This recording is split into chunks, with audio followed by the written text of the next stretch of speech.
Hello बच्चों, welcome back to my YouTube channel maths plaza. तो बच्चों, आज मैं इस वीडियो में क्लास 7 हिंदी वसंत चैप्टर 12 जिसका नाम है भोर और बरखा, आज मैं इस चैप्टर का व्याख्या करने वाला हूं। तो आइए समझते हैं।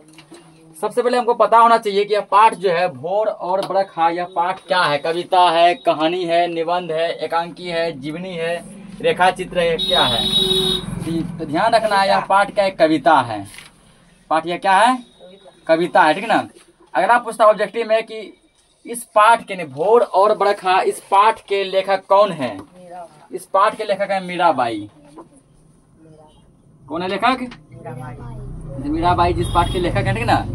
अब हम लोग समझते हैं कि मीराबाई जो है भोर और बरखा कविता के माध्यम से हमें क्या कहना चाहती है, ठीक ना। तो समझो यहाँ पे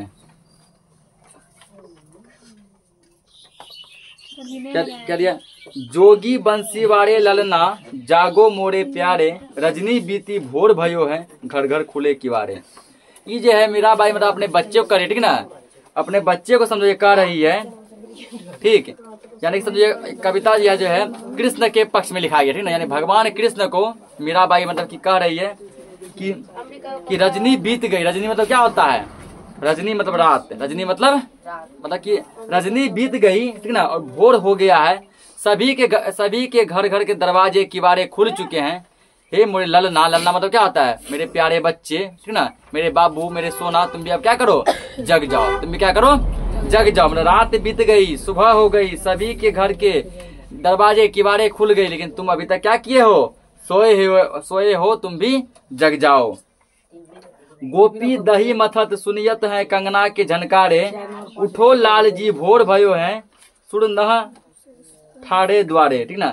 गोपी मतलब होता है, तो तुम लोग को पता होगा कि कृष्ण के पाठ में जब गोपी किसको कहा गया है, ठीक ना।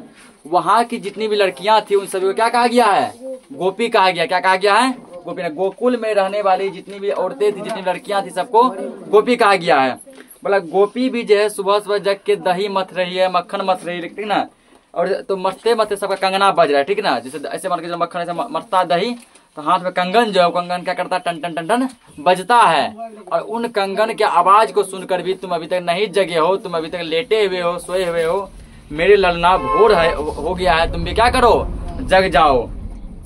फिर यहाँ पे ग्वाल बाल सब करत कुलाहल, जय जय सबर उचारे, ठीक ना। कहता है कि ग्वाल बाल मतलब हुआ कि तुम्हारे जितने भी सखा संबंधी हैं, तुम्हारे जो दोस्त हैं, जिसके संग में तुम गाय चराने जाया करते हो, वो सब भी सब जग गए हैं, ठीक ना। जग के सब जो पास जय जय हल्ला गुल्ला कर रहे हैं कि तुम अभी तक जो क्या किए हो, लेटे हुए हो, सोए हुए हो, तुम भी क्या करो, जग जाओ, ठीक ना। तुम भी क्या करो, जग जाओ। माखन रोटी हाथ मन लीनी गौवन के रखवाड़े, मीरा के प्रभु गिरधर नागर शरण आया कोतवाड़े, ठीक ना। कहता कि माखन रोटी हाथ में लिए है, क्या बोला, गौवन के रखवाले, क्योंकि भगवान कृष्ण जो है किसकी रखवाली करते थे, गाय की रखवाली करते थे। और इसका सबसे फेवरेट भोजन क्या हुआ करता था, माखन। ये सबसे क्या खाते थे, माखन खाते थे।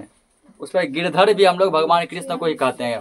पूछा गिरधर किसको कहते हैं, कृष्ण जी को ही गिरधर भी हम लोग कहते हैं, और श्याम भी कहते हैं।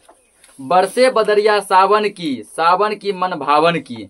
बदरिया मतलब वर्षा, ठीक ना, कि सावन का वर्षा भी बरसने लगा है, और सावन का वर्षा बहुत ही मन भावन होता है, हमारे मन को क्या करता है, जीत लेता है। सावन के वर्षा को देखकर हमारा मन पूरा खुश हो जाता है। सावन में उमग्यो मेरो मनवा, भनक सुनी हरि आवन की, उमर घुमर चहुदिश से आया, दामिन दम के झड़ लावन की, ठीक ना। सावन में मेरा मन जो है बिल्कुल ही भटक जाता है, मेरा मन बिल्कुल ही भटक जाता है। भनक सुनी हरि आवन के, ऐसा लगता है, हरि मतलब यहाँ भगवान, हमारे आंगन में भगवान आ रहे हैं। कौन आ रहे हैं हमारे आंगन में, भगवान आ रहे हैं, ऐसा इसको प्रतीत होता है। उमर घुमर के चारों तरफ क्या होते हैं, बादल छा जाते हैं सावन के मौसम में। जब मन तब क्या होता है, चारों तरफ बादल क्या होता है, छा जाता है, और जब मन तब वर्षा भी होने लगती है। नन्ही नन्ही बुंदन में हा बरसे, शीतल पवन सुहावन की, मीरा के प्रभु गिरधर नागर आनंद मंगल गावन की, ठीक ना। नन्ही नन्ही में छोटे छोटे बूंद क्या होते हैं, बरसते हैं, छोटे छोटे बूंद बरसते हैं। और ये बूंद जो है शीतल होता है। शीतल कहने का मतलब हुआ कि सावन का वर्षा जो होता है यह ना तो पूरा ज्यादा ठंड गर्मी होता है, ना ही पूरा ज्यादा ठंडी होता है, ठीक ना। जैसे कि गर्म के मौसम में कुछ वर्षा होगा, जो कि वर्षा होने के बाद तुमको गर्मी लगेगा। ठंड के मौसम में जो वर्षा होता है लगता है ठंड और बढ़ जाता है ना, पर शीतलहरी आ जाता है। लेकिन सावन का जो वर्षा होता है ये ना पूरा गर्म होता है ना पूरा ठंडा होता है, हल्का हल्का हमको शीतल यानी कि सुहावन मौसम देता है, जिसमें कि बहुत आनंद आता है, ठीक ना। इसी के साथ ये चैप्टर क्या हो गया, खत्म हो गया। मिलते हैं हम नेक्स्ट चैप्टर में, तब तक के लिए जय हिंद।